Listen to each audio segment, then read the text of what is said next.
Assalamualaikum warahmatullahi wabarakatuh. Bismillahirrahmanirrahim. Assalamualaikum warahmatullahi wabarakatuh. Assalamualaikum, nama saya Syarifita Syarifiyatna dengan NIM 102125300034 ingin menjelaskan mengenai perbedaan antara ilmu teknik industri, manajemen, dan juga teknik logistik.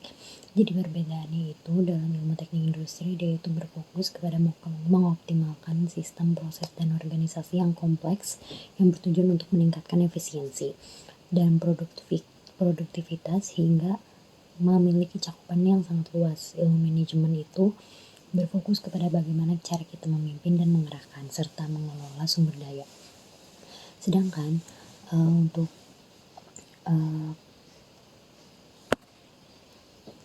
ilmu teknik logistik itu berfokus untuk merancang dan mengelola aliran barang, informasi, dan modal secara efisien dari awal hingga akhir.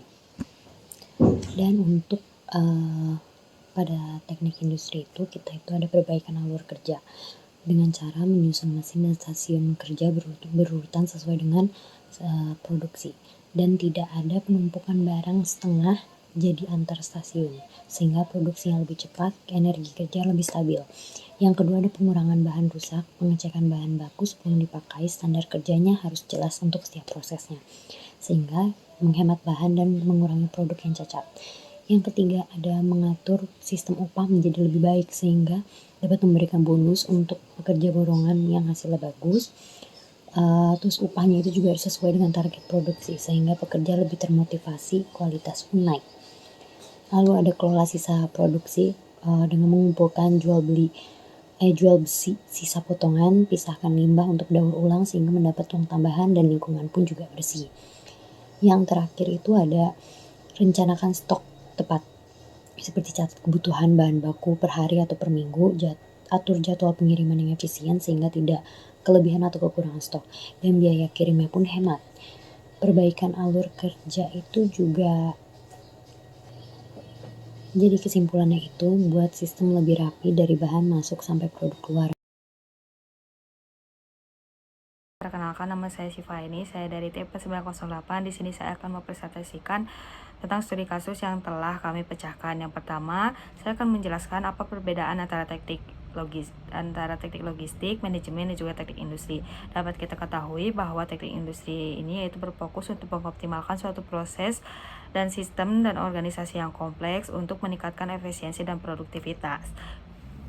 Sedangkan manajemen yaitu untuk berfokus pada bagaimana cara kita menjadi pemimpin dan mengelola suatu sumber daya untuk mencapai tujuan yang telah direncanakan. Kemudian ada juga teknik logistik, yang mana teknik logistik ini yaitu berfokus pada aliran suatu barang ataupun pergudangan, yang mana nantinya akan mengatur bagaimana suatu barang ini akan sampai kepada tujuannya. Di sini juga saya akan menjelaskan pandangan dari studi kasus yang telah ada dari sudut pandang manajemen. Terdapat 5 poin. Poin yang pertama yaitu manajemen sumber daya manusia dan produktivitas. Keputusannya yaitu melakukan evaluasi terhadap sistem upah, borongan, dan standarisasi beban kerja antara pekerja tetap dan kontrak. Yang mana alasannya itu sistem upah 8.000 per unit pada pekerja kontrak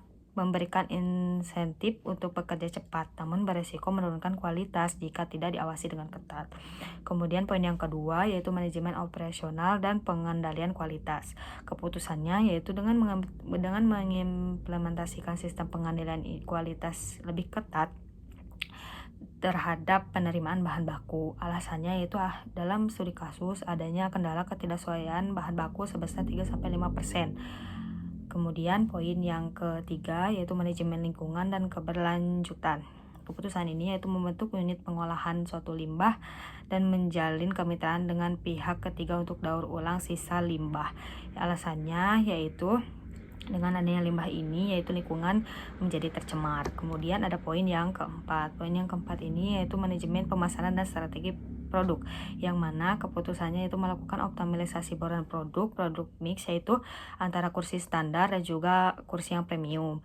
Alasannya yaitu manajemen perlu menganalisis data penjualan untuk menentukan persentase produksi masing-masing dari produk tersebut. Kemudian poin yang kelima yaitu manajemen strategis dan investasi teknologi. Keputusannya yaitu kita dapat mempertimbangkan investasi pada sistem otomasi atau sistem informasi terintegrasi atau seperti IoT untuk memantau inventaris di 8 gudang regional secara real time. Alasannya yaitu dengan biaya operasional truk yang bervariasi, manajemen membutuhkan data akurat untuk melakukan perencanaan distribusi agar tidak terjadi penumpukan stok atau kekurangan barang di wilayah tertentu, yang pada akhirnya mengoptimalkan modal kerja. Perkenalkan, nama saya Azra Natri Syarafah dengan NIM 10201250201. Pada kesempatan kali ini, saya akan menjelaskan perbedaan teknik industri, manajemen, serta teknik logistik. Nah, yang pertama itu teknik industri. Dia itu berfokus pada pengoptimalan sistem, proses, dan organisasi yang kompleks, yang bertujuan untuk meningkatkan efisiensi, produktivitas, sehingga memiliki cakupan yang sangat luas. Kemudian buat manajemen sendiri itu berfokus bagaimana cara kita memimpin, mengarahkan, dan mengelola sumber daya seperti keuangan, SDM, dan operasional untuk mencapai tujuan yang direncanakan, sehingga memiliki cakupan perencanaan strategis, pemasaran, keuangan, dan bisnis. Kemudian untuk teknik logistik, itu dia berfokus pada perancangan dan pengelolaan aliran barang, informasi, dan modal secara efisien dari awal hingga akhir, sehingga mencakup dalam transformasi pergudangan, distribusi, manajemen inventaris, dan optimasi rantai pasok secara teknik. Kemudian kita diberikan studi kasus di mana kita harus menentukan keputusan untuk meningkatkan performansi sistem. Saya kebagian di bidang teknik logistik. Yang pertama itu ada pengolahan limbah dan reverse logistik, yang keputusannya adalah mengimplementasikan sistem waste management dan menjajaki circular economy atau daur ulang. Karena saat ini limbah besi, busa, dan kain hanya menumpuk dan memakan biaya penyimpanan atau holding cost serta ruang gudang, yang kemudian menjual sisa potongan besi ke pengepul industri dapat menjadi revenue stream tambahan. Mengolah kembali busa atau kain atau bekerja sama dengan pihak ketiga untuk daur ulang akan mengurangi resiko denda lingkungan dan membebaskan ruang gudang untuk bahan baku produktif. Yang kedua, itu ada optimasi manajemen persediaan atau inventory management, di mana keputusannya adalah menerapkan kontrol kualitas yang lebih ketat pada inbound logistik dan sistem safety stock yang dinamis. Alasannya, karena terdapat kendala ketidaksesuaian bahan baku sebesar 3-5%, yaitu besi berkarat, kain robek. Ini adalah pemborosan biaya atau wasting money, yang kemudian dengan memperketat inspeksi dapat saat barang datang dari pemasok, perusahaan dapat melakukan return atau kembalian segera sehingga tidak membayar untuk barang cacat. Hal ini menurunkan biaya bahan baku terbuang dan memastikan kapasitas produksi 12.000 unit tetap terjaga kualitasnya.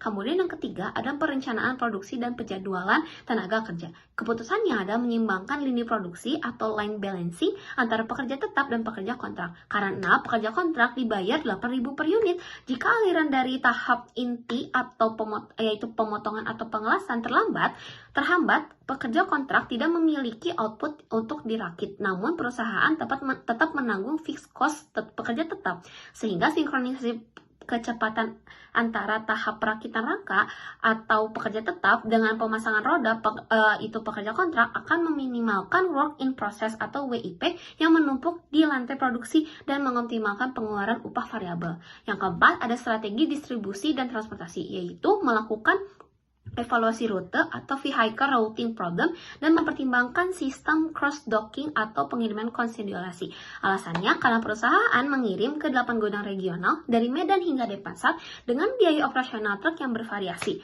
Dampaknya mengingat jarak yang jauh, misalnya ke Medan atau Balikpapan, perusahaan dapat mengoptimalkan muatan truk FCL atau full container load agar biaya transportasi per unit kursi menjadi minimal. Penggunaan data historis untuk memprediksi permintaan di setiap gudang regional akan mencegah stok mati atau dead stock di satu lokasi sementara lokasi lain kekurangan barang.